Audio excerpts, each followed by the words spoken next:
हिवारे लागे पुणे दिलड़ू दुहिरे रोणे।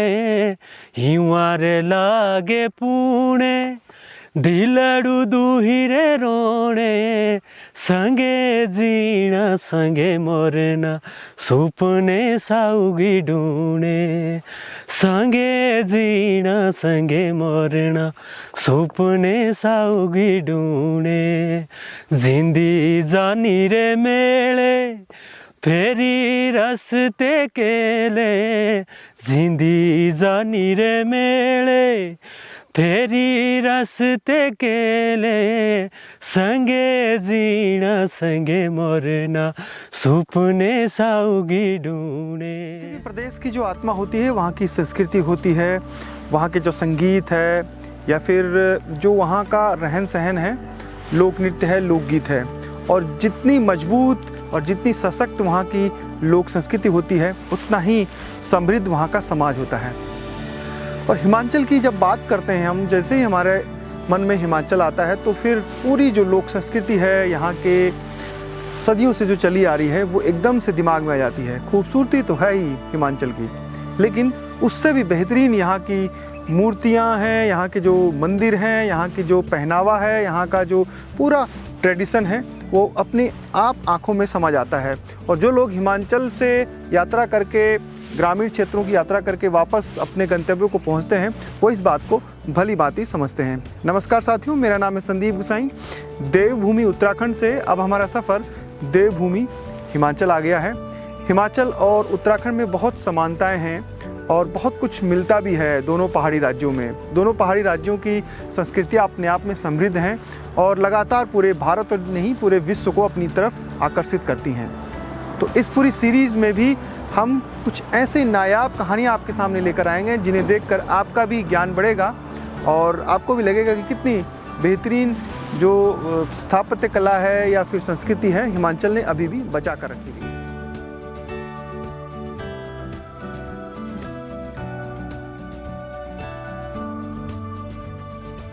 इस पूरे हिमाचल में जहाँ जहाँ हम जा रहे हैं, ग्रामीण इलाकों से होकर जा रहे हैं, लेकिन लग नहीं रहा है कि हम ग्रामीण इलाकों से होकर, जैसे हम उत्तराखंड में सफ़र करते हैं, जैसे अल्मोड़ा से नैनीताल जा रहे हैं तो लगता है कि गांव दिख रहे हैं सामने। यहाँ पर मकान भी थोड़ा दूर दूर हैं। खेती बाड़ी में पूरा कमर्शलाइज हो गया, यानी जो कैश क्रॉप है या सेब के या जो फलों के बगीचे हैं वो हो गए हैं। अब देखिए नीचे कितनी ज़मीन है यहाँ पे, और ये गाँव का ही इलाका है, लेकिन जो मकान है वो आलीशान है। और ये दिखाता है कि हिमाचल जब बहुत पहले, यानी करीब 70 के दशक में एक अलग राज्य बन गया था, आज उसको बने हुए करीब 50 साल से ज़्यादा का समय हो गया है, तो ग्रामीण इंफ्रास्ट्रक्चर में कितना आगे हो चुका है। सड़कों के बारे में तो पूरे फेमस ही है कि हिमाचल की सड़कें बहुत अच्छी हैं। सड़कों के साथ साथ जो ग्रामीण इलाके हैं वो भी इंफ्रास्ट्रक्चर के मामले में उत्तराखंड की तुलना अगर की जाए तो बहुत आगे निकल चुका है।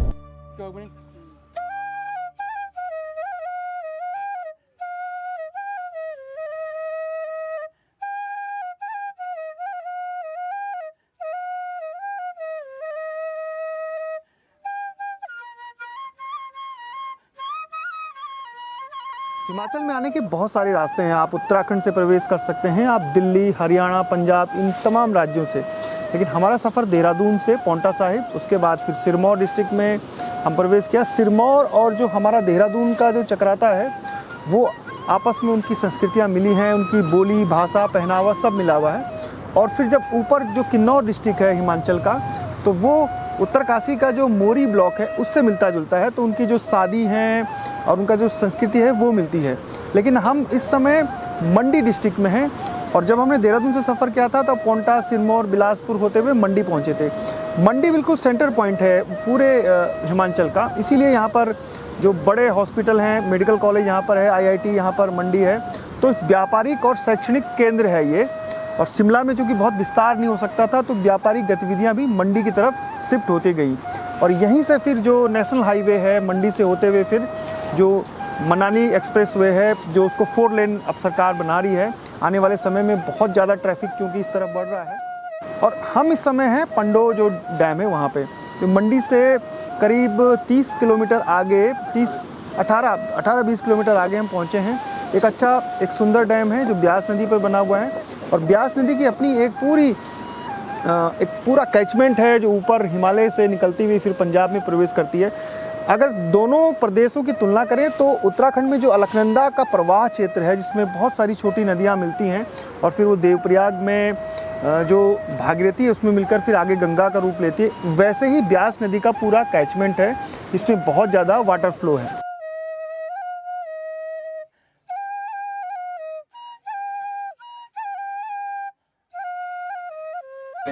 ये पड़ो डैम है जी, ये 65 बना है 1965 में, और यहाँ का पंडो नाम है, और साथ में यहाँ बाखली टेम्पल है, और फिर आगे थ्राउट है, उसे आगे थाची है, पजई है, और बाली चौकी है, बंजियार है।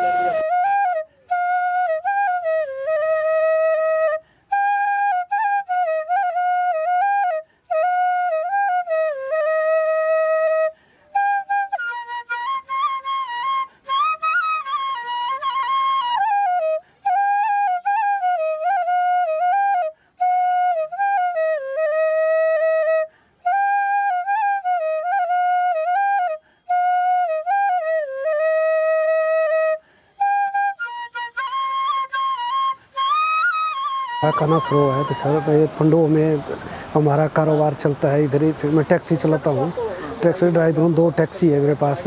इसी से मतलब इधर उधर की अपने परिवार को भी पालता हूँ, बढ़िया हुई है।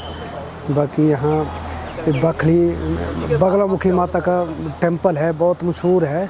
यहाँ सामने नेचर पार्क है, उधर बन रहा है अभी, बहुत बढ़िया अभी और यार रज्जू मार्ग लग रहा है उधर कैंची से मंदिर के लिए, उधर के लिए।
जब हम देहरादून से चले थे तो हमें सीधे उस गांव में पहुंचना था जहां हमको आज जा रहे हैं।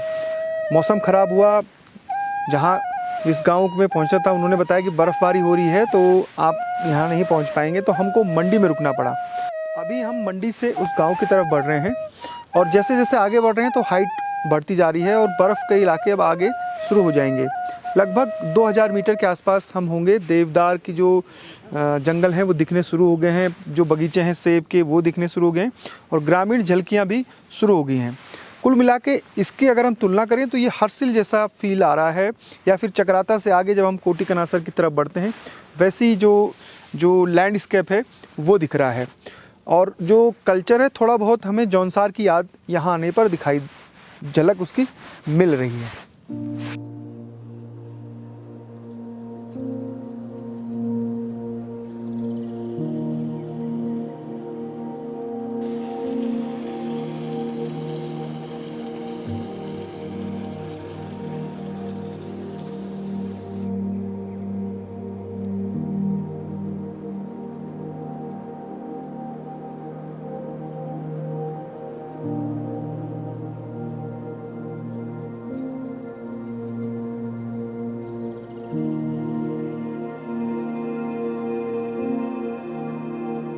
यहाँ तो काफ़ी गांव पड़ते हैं। वैसे यहाँ जो सेंटर है ये थाची पंचायत के नाम से है। ये काफ़ी बड़ा एरिया है, यहाँ पे बहुत ज़्यादा पॉपुलेशन है। यहाँ की पॉपुलेशन अप्रॉक्स रख दो आप 5 से 6 हज़ार तक की है।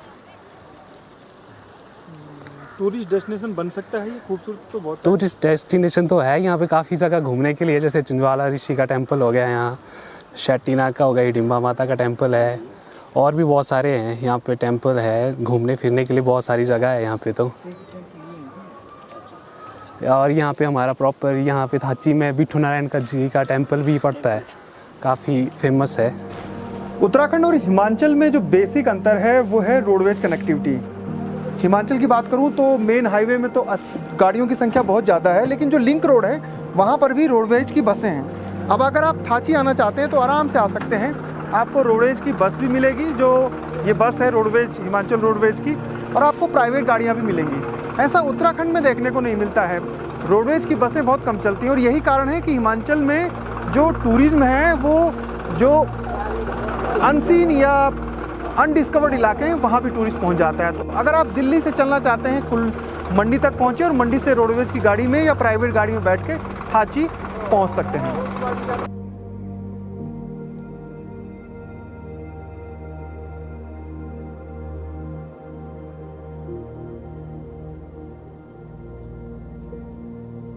मंदिर जो है ना, ये तो बुजुर्ग को कोई पता नहीं है नहीं कब से क्या है। वैसे हमारी हिस्ट्री ऐसी है कि बुजुर्गों ने बोला हुआ कि पहले जो है ना रिपते लोग जो है ना एक जगह ठिकाना नहीं था, दिल्ली से चले हुए अपने चलते चलते चलते जो है ना फिर जगह जगह बैठते गए। रिवाल्सों में स्नान किया इन्होंने, बल में भी है, त्रम्बड़ी में इनका स्थान है। जाते जाते फिर वो अपने बड़ा कहता रास्ते में से आते हुए इनको शक्तिम रोड चले गए, कुल्लू वैली में पड़ता है वो शक्तिम रोड से होते हुए फिर अपने इसके स्थान बने हुए। बल्कि 10-12 साल के बाद हमारे शक्तिम रोड भी जाता है। देवता जो है ना वहाँ असली स्थान वहाँ है, वहाँ सब देवताओं का स्थान है जहाँ शक्तिम रोड में। तो वहाँ से आते आते जो है ना फिर यहाँ ऊपर है सुनौन बोलते हैं, वहाँ ये सुनौन में निकला हुआ है। वैसे वहाँ असली इसकी पिंडी जो ये मूर्त जो है ना ये जो है असली ये निकली हुई है वहाँ।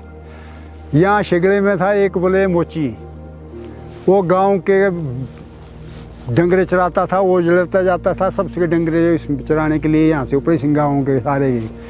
वो चराते जाते गाय जो है ना वहाँ खड़ी होती थी जहाँ ये निकला हुआ है, वहाँ उसने दूध देना, सारा वो दूध जो है ना वहाँ गिरा देना। लोगों ने बोला कि ये जो है ना कुछ हेरा फेरी करता है, वो जो ग्वाला रखा हुआ था। हेरा फेरी करने से जो है ना उसने बोला कि मैं हेरा फेरी नहीं कर रहा हूँ, मैं उसकी निगरानी ले लूँ इस गाय की। अब वो ठीक 12 बजे वो गाय जो है ना वहाँ खड़ी होती थी, वहाँ जहाँ ये निकली हुई मूर्त। विशेष पूजा कब होती है और ये कितने इलाकों का देवता है? विशेष पूजा तो इसकी है, देखो एक तो हमारा यहाँ थाची होम होता है। होम जो है ना ये सावन महीने की 10वीं तीज तो एकादशी को जो है ना मतलब पूर्णमासी जो है ना रक्षाबंधन जो होती है ना उसके 4 दिन पहले होम होता है यहाँ। ये हर साल होता है, हर साल होगा ये होम,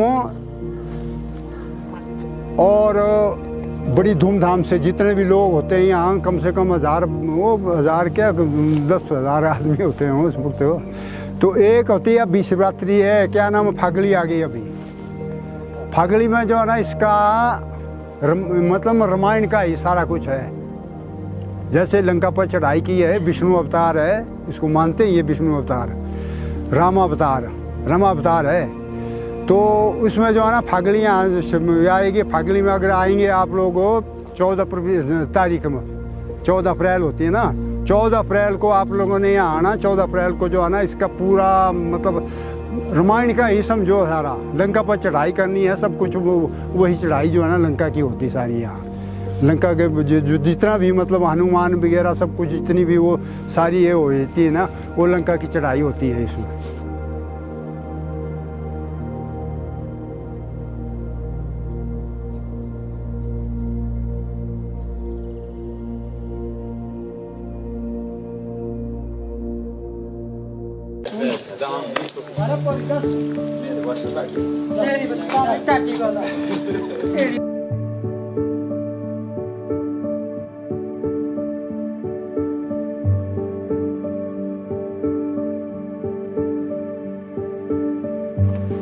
किसी भी इलाके में जो पर्यटन होता है उसके कई आयाम होते हैं। उसमें संस्कृति, धर्म, रहन सहन और प्राकृतिक सुंदरता।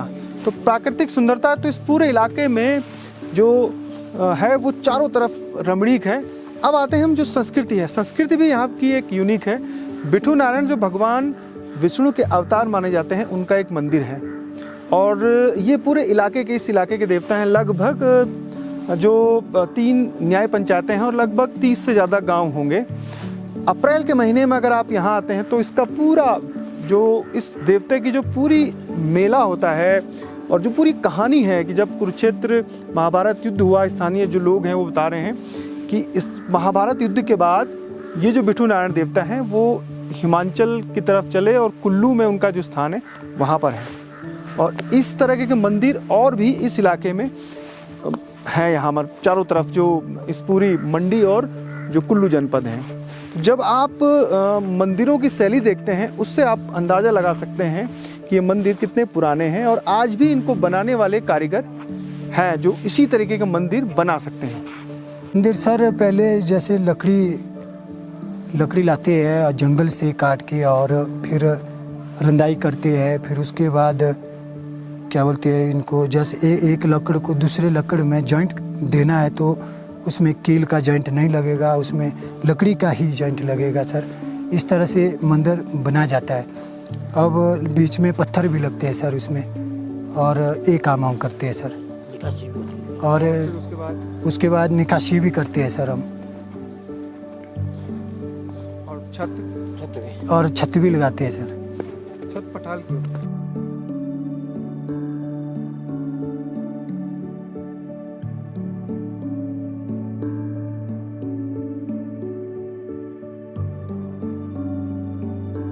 टाइम लगता है यहाँ से? पैदल कितना टरता है? आधा घंटा, 1 घंटा? 100 घंटा हो जाएगा आराम से चल। गाड़ी से आधा घंटा? गाड़ी में आधा घंटा।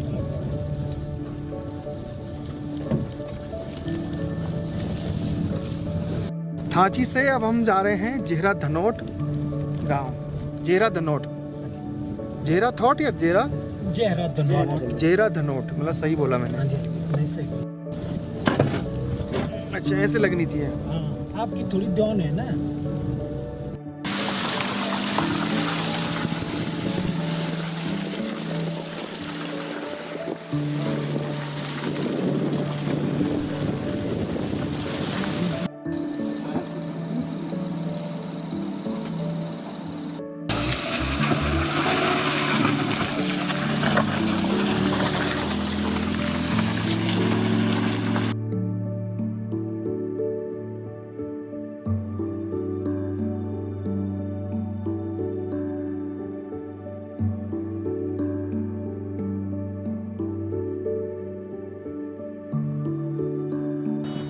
मंडी से थाची गांव का पूरा सफ़र जो है वो ताउम्र हमारी आंखों के सामने यहाँ की जो तस्वीरें हैं वो बनी रहेंगी। आपको अगर कोई भी क्वेरी हो इस पूरी कहानी को या वीडियो को लेकर तो आप हमें ज़रूर बताइएगा। फिलहाल संदीप गुसाई को इजाज़त दीजिए। जय नंदा, जय हिमाल।